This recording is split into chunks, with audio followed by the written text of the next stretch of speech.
equivalent system. So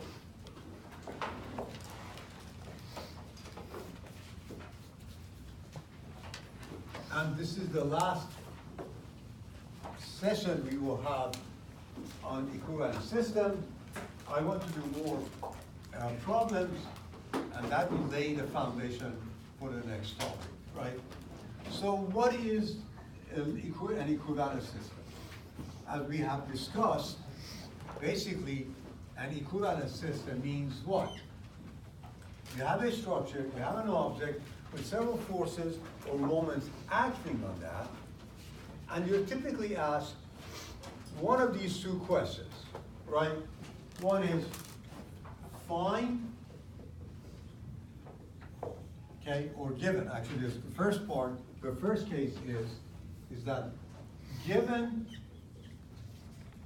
a point, move all forces and moments. You may also have free moments or couples, right? Okay, to that point. Or sometimes you're asked, okay, find a point in such a way that if you move all forces and moments there, okay, there won't be any moment. Both are the same concept, okay? Which means that you want to replace all the given forces or moments that are acting on a rigid body with a single force or a single force and a single moment. Okay? The steps are basically the same. There are two steps involved. The steps are as follows.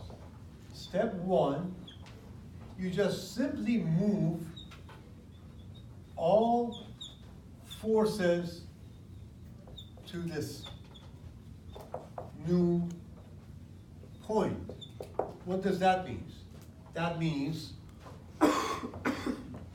find the resultant of all forces and place it there. Okay? The second step, once you move those forces, you have to pay a penalty. When you move those forces to the new location, you pay a penalty. The penalty is that you need to find some of the moment or moments of all forces about this point. Also, okay, add any applied moment or any applied couple to this sum and place it there. So what I want to do, I would do three problems that basically demonstrate to you how this concept is basically working. And I will do problems of both types, and both 2D and 3D.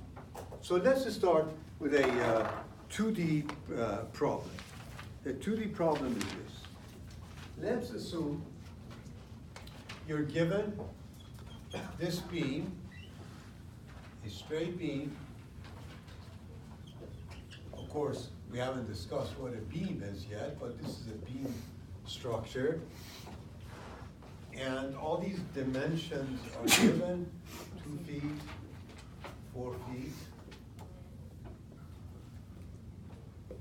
meters, 4 meters, and 2 meters. You have an applied load here, 2.5 kilonewton, and the slope of this is 345. You have another force acting here, making an angle of 30 degrees with a vertical line, and the magnitude of that force is 1.5 kilonewton.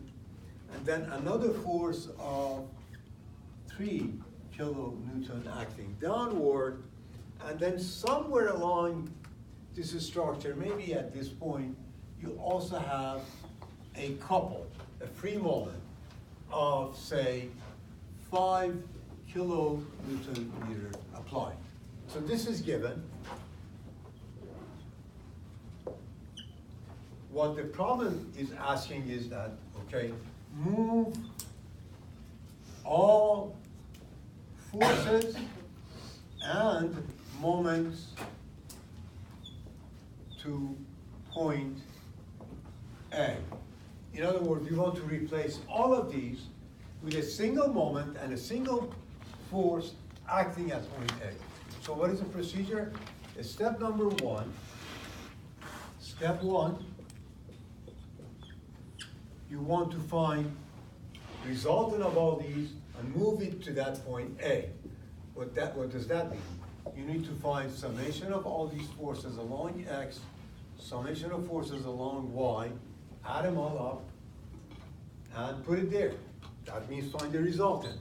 How do you find the resultant? Remember, in general, never forget, anytime you have an inclined force, resolve it to its components, right? So this is 4/5 of 2.5, so this is 2 kilonewton, this 3/5, 1.5 kilonewton. This is 1.5 cosine of 30 degrees, which is square root of 3/2, so it is 0.75 square root 3, which should be about 1.3 kilonewton. And then you have sine of 30 times 1.5, so this is 0.75 kilonewton. So resolve them into their components, then add them all up, find the resultant. Sum of the forces along X is what? If this is X, this is Y, you have negative 0.75 kilonewton. You have, you have positive 0.75. You have negative 2 kilonewton, and that's it. That's all you have. So you have negative 1.25 kilonewton force along X. How about Y? All forces are acting downward, so that means you have negative 3 kilonewton. You have negative 1.3 kilonewton, and you have negative 1.5 kilonewton, and that's it. So the total is 2.8, negative 5.8, right? Negative 5.8 kilonewton. This is the resultant of all these forces. Any questions? Yeah, question. For the second force, the 1.5 kilonewton at 30 degrees. This one? Yeah. How did the X component? Would it be sine 30? The X component would be sine 30, so sine 30 is 1/2, so it would be half of 1.5, which is 0.75. Right, yes. Does the beam not have mass or like weight? No, we ignore that as the mass of the structure. Good question. Any other questions? These are all the applied forces that have been given. So that means now this was the structure. So I just simply move all those forces there. So in other words, get rid of all of these, move them there, and which means I have a force of 1.25 kilonewton here, and a force of 5.8 kilonewton. You can do that as long as you add the effect of moving these forces there. And that penalty is what? That you need to find the moment of each force, add them all up, add also the applied moment to it, put all those moments here. So you need to find the sum of the moments about point A, add them all up, that means moment of all forces about point A, add this moment to it, put that single moment there. So that would be what? Moment of this force about point A is 3 times the vertical distance between the two, and it's clockwise, so it would be -3 times 8, right? That's the distance. -3 kilonewton times 8 meters. This force has 2 components. This component does not make any moment about point A because it is going through that point, right? Whenever you have a force, you want to find its moment about a point that is acting along the line of action of the force. That is 0, because there is no distance between that point and the line of action of the force, okay?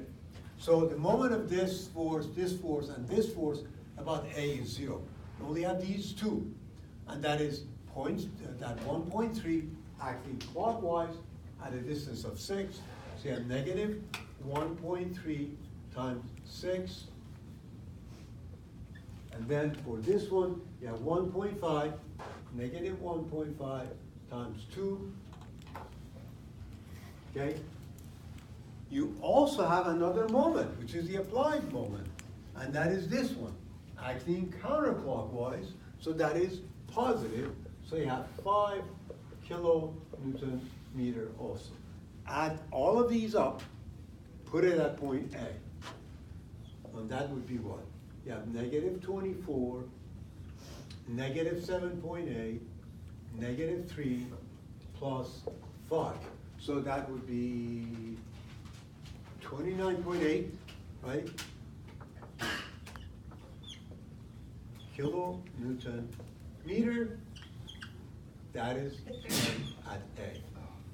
So all you need to do, just add a moment of 29.8 kilonewton meter clockwise to that point. So this system of forces and moments does exactly the same function as all these forces and this moment do individually. Okay, that is the meaning of an equivalent system. Okay, any questions? Yes. When we're writing our answer, do you want us to do that arrow or just a positive or negative? Either one, either one. This is redundant, really. If I put negative, I don't have to put this one, but I put both. But you don't have to do both. No. Yes? So because the moments, the x component moments run through A, you don't need it would be Correct, because when the force passes through a point, the moment of that force about that point is always 0. Right. Let's do another problem. And this second problem would be a 3D problem. I'll do the same concept applies in 3D. Same procedure. So I'm just going to erase this bar. No. Let's say you have a problem like this.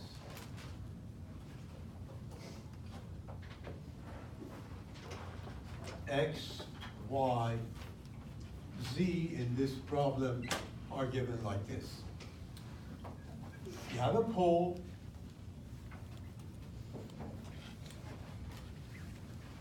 A, O. This pole, a cable, and the height of this pole is given, 8 meters. A cable is attached from A to point B. Coordinates of B are given. It lies along a y-axis, so it has 0, 6, and 0. This distance is 6 meters. Okay. And another cable is attached to point C, which is at a height of 6 meters, to a point D. Point D, coordinates of point D are given x2, y of -3, and height of 0, obviously, because it resides on xy plane. Problem states that a force of 5 kilonewton is acting along AB, and a force of 7 kilonewton acts along AD. Okay, so force of B magnitude is 5 kilonewton, and the force that acts along CD is 7 kilonewton. So this is given. What we want is move all forces to point O. So we want to find an equivalent system that consists of a single force and a single moment that acts at O instead of these two cables. Procedure is exactly the same. That means step 1, find the resultant force and place it at this new point. How do you find the resultant? In this case, you need to write everything in vectorial form, right? So force in AB, or force at AB, is 5 kilonewton given times the unit vector, which unit vector is what? Tip minus tail divided by the length.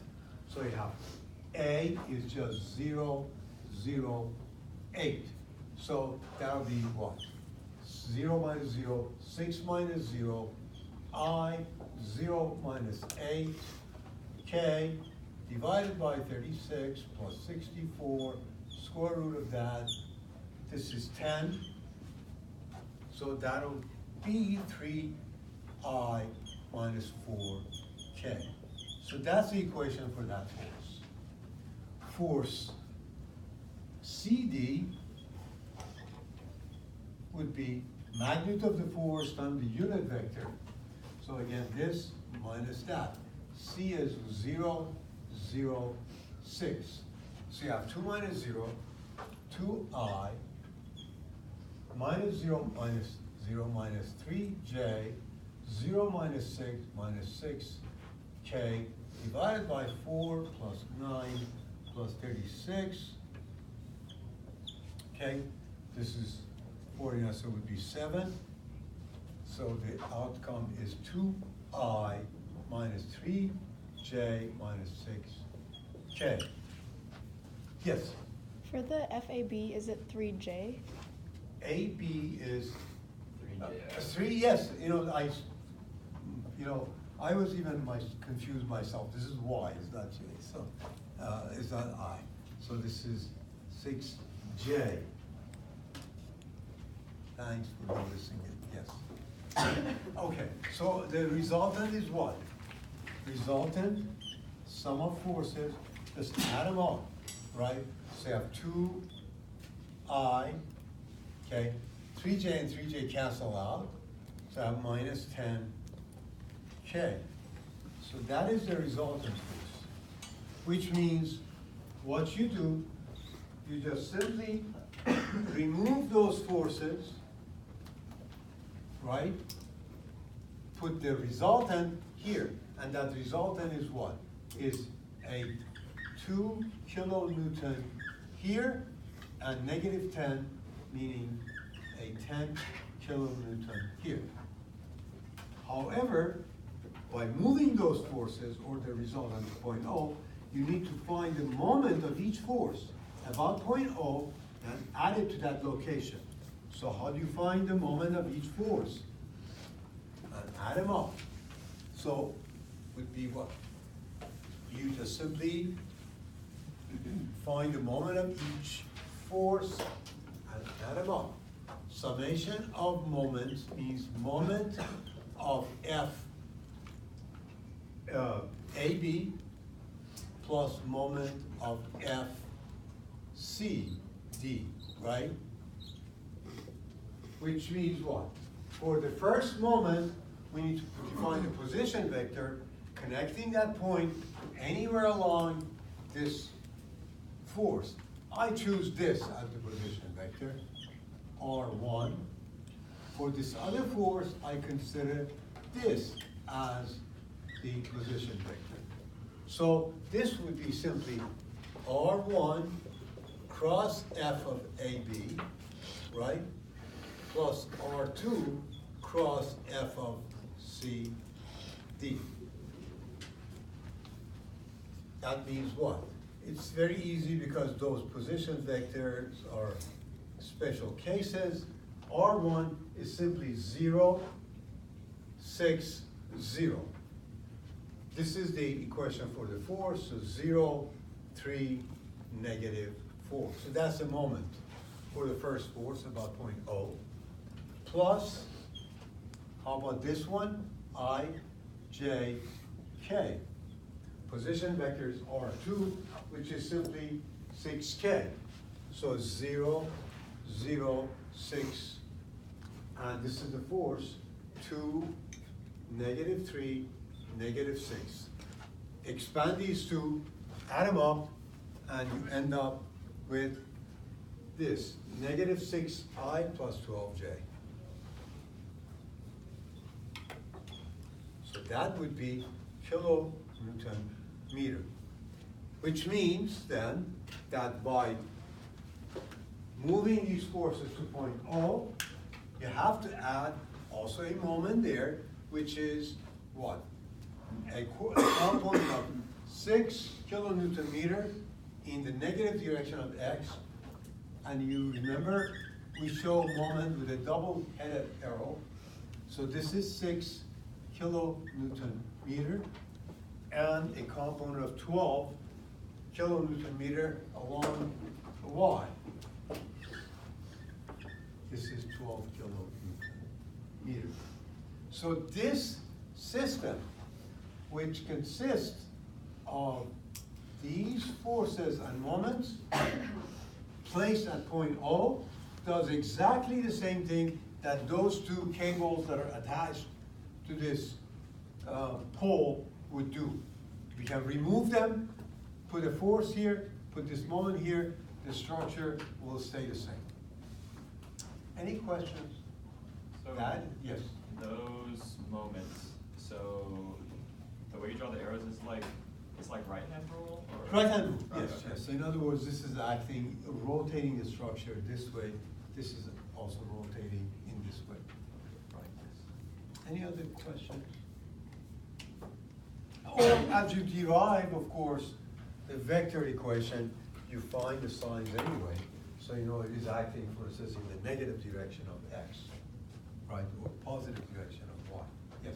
I'm confused, why do we find the resultant? Why couldn't we just go straight from finding the two forces and then adding the moments? What was the point of finding the result? Yeah, we find the two forces, right? But you want to have a single force here and a single moment. Single force means the resultant of the forces, right? Forces can't be replaced by a single force, which is the result, right? Resultant is summation of all the forces. And I forgot to put the step number here. So step number one was finding the resultant force, put it there. And step number two was find the moment of each force about that new point, add them all up, put it there, which is what we did. Any other questions? I'll do another problem, and which is basically the same concept. As I refer to it, I called it type 2 problem. Concept is the same, but sometimes you come across problems that are stated like that. So I just thought to give you a problem like this. I don't want you to get confused because the concept is exactly the same. Yes? So when it's in 2D and you find the moment, it's just like the number with the direction. It's not Correct. in components, but when it's in 3D, you need it. You mean as far as the moment, you're talking about moment or the? Moment. Yes, because in 2D, all moments are acting perpendicular to the plane of xy. But they're either along the z direction, the positive direction of z, or negative direction, which means either they're clockwise or counterclockwise.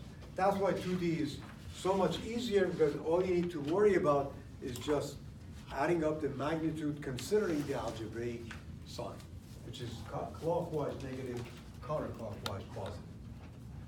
Any other questions? Let me do another problem, and this would be also interesting. Let's say you have a beam again, AB, and these dimensions are given: 5 feet, 3 feet, 2 feet, 4 feet.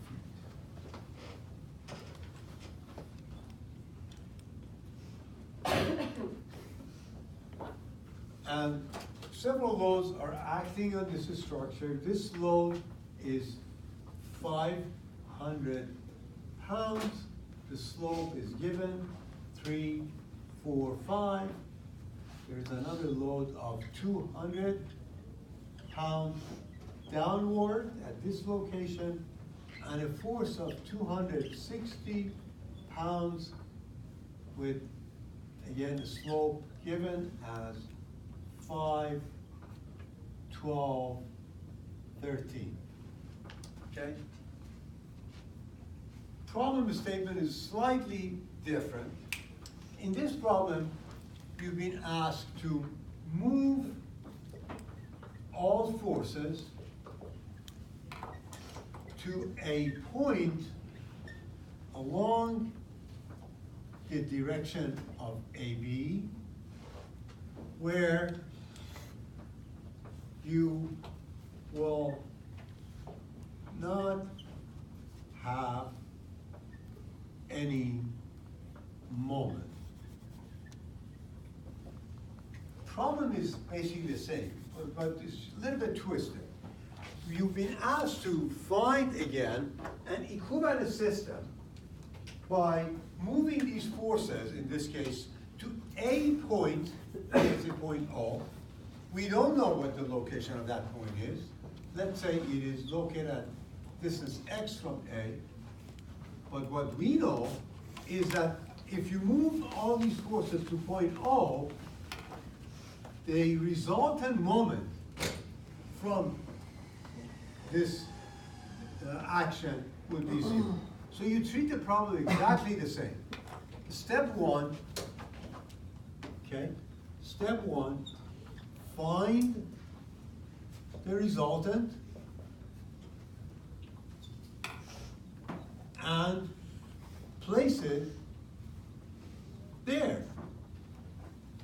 There means point O, which we don't know exact location of it. But that's the first step. Nothing changes.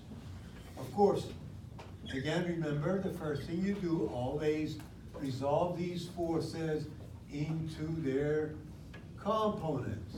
Okay? Remember Mr. St. Verignon. Okay? So this is 513 of 260, so that would be 100 pounds. This is 1213 of this, so 1213 of 260 would be 240 pounds. Okay?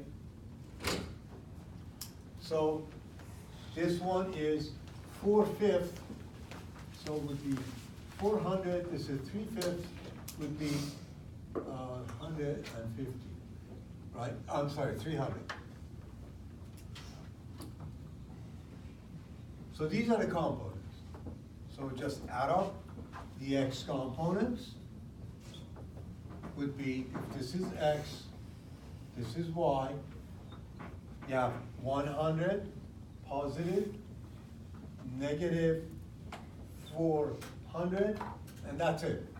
So the total force along x-axis is 300 in the negative direction. Summation of forces along y. Okay. This is negative, negative 240, negative 200, and negative 300. That's it. So you have negative 740 pounds in Y direction. So what it means is, okay, you just simply move all these forces to point O, and at that point O, which is a distance x from this end, you have a force of 300 this way and 740 this way, right? But remember, we know that the action of moving these forces to that point results in moments that we have to add them up and put it there. But in this case, we know that when we add up these moments, those moments, or their summation, would end up to be 0. Nevertheless, we follow the same procedure, right? So step 2. We just assume that we know where that point is. So we find the moment of each force about that point. So let's just start with this force of 240. Acts clockwise, the distance from here to this point, this distance is what? 10 minus x, that's all. So you have a moment of negative 240 times 10 minus x. Okay? How about this one? Moment of this force about point A, about point O, would be this distance, which is 8 minus x. So you have negative 200 times 8 minus x. How about this force? It has a moment, 300 times this distance, and this distance is what? 5 minus x. So you have negative 300 times 5 minus x. This is the moment that we should put at point O. But we are told that this moment is 0. Because that's what the problem was asking us. Find this location in such a way that after we move all these forces, put the resultant there, the moment that results from this action, which means some of the moments about that point would be 0, and so if this is 0, this will give us a value for x of 7.4 feet. In other words, if we put all these forces at a point which is 7.4 feet from the left end, you only have a single force no more. Same problem, a little bit twisted, slightly different. Any questions? Okay. Let's see now.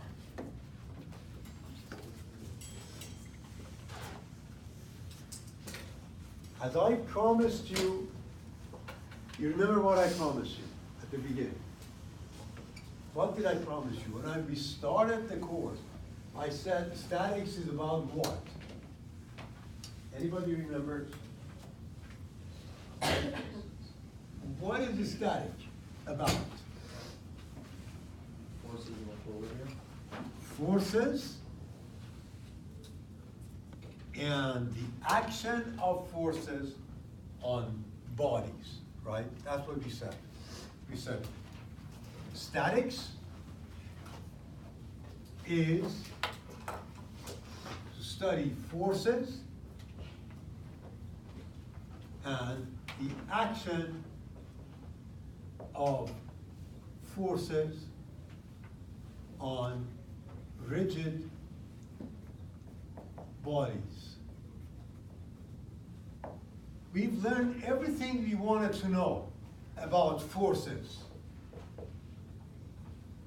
What did we learn? We learned what is a translational action of a force, how you represent that in 3D with a vector equation, in 2D is just basically the components. We learned about the rotational action of a force, meaning the moment that a force causes. We also learned, most importantly, that forces acting on an object don't move it. We're talking about statics. So all objects, all particles that we consider in statics subjected to forces, they stay in equilibrium, right? The concept of equivalent systems, basically, if you want to interpret that, this is what it basically teaches us. That if you have tons of forces acting in a body, right? The action of all these forces is reduced to a single force and a single moment, right? But what we have not done so far is we have only looked at external forces acting on an object, okay? So what is rigid body equilibrium?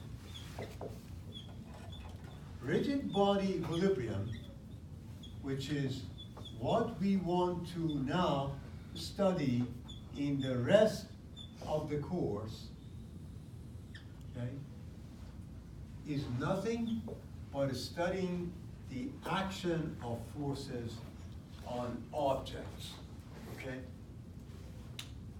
And everything that I said we wanted to know about rigid body equilibrium or the entire course of statics, we've already learned that, those basic concepts of forces and moments and equilibrium, okay? So what is the objective of the rest of the course? A rigid body, okay, which means any structure in the world that you consider, whether it's a tree supported by its roots, this board connected to the wall by some screws, or that light fixture supported by those cables that attach that to the ceiling, okay? Any structure in the world, okay, is subjected to two types of forces, okay? External or externally applied or known forces or moments. So this is the first type of load that a structure is subjected to, okay? And any structure you consider in the world, besides the fact that it is subjected to some external forces, a tree subjected to the wind load, the chair you're sitting on is subjected to your body weight, that table is subjected to whatever you put on that platform. Besides those forces that act externally on that object, any object in the world is supported, is fixed to another body, right? Or another object, or to some environment, okay? That's fixed or support. For instance, this table is supported by those legs, right? Those legs are basically are sitting on the floor. The chair you're sitting on is supported by those legs that are sitting on the floor. This table is supported by these bolts that are connecting it to this wall.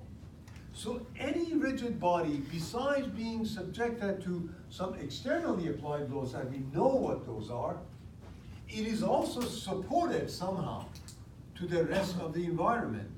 Those supports mean also forces. So any rigid body is also externally supported by forces that we call them external reaction or support forces.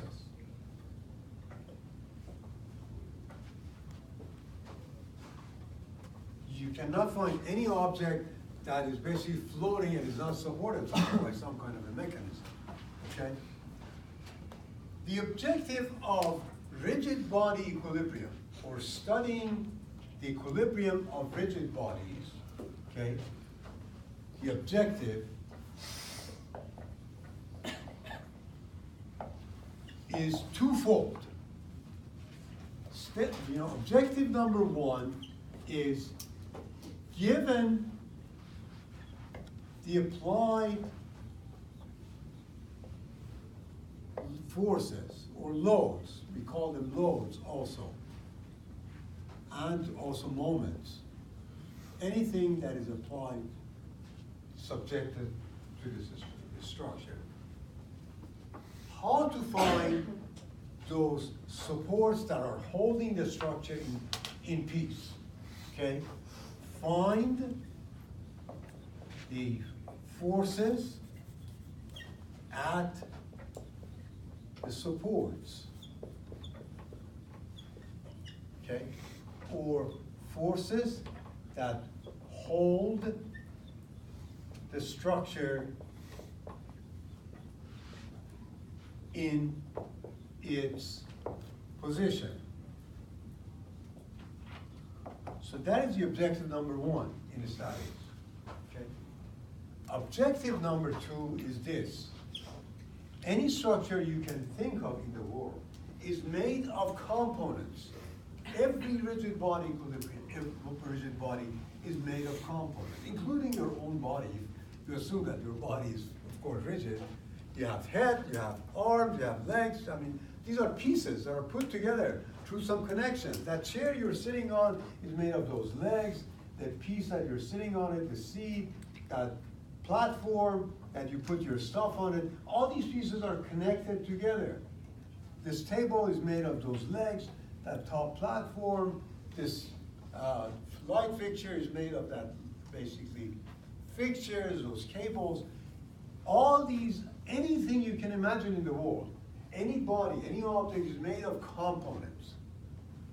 As an engineer, when you want to design this system, you want to design a chair that you're sitting on, the first thing you want to know, besides of course your load that is acting on that, okay, if I put my arm on this platform that you ride on it, that is connected to the rest of the chair. So in that connection, which is basically a bolt, what kind of a bolt should I use?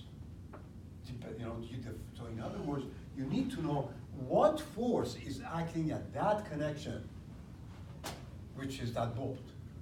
So for design of any structure, besides finding out what forces externally overall act on the structure and are holding it in place, we also want to know internally what forces developing the structure, so when we are designing this, we know how to put these pieces together. So the second objective is find forces at points of connection of pieces or components of that rigid body.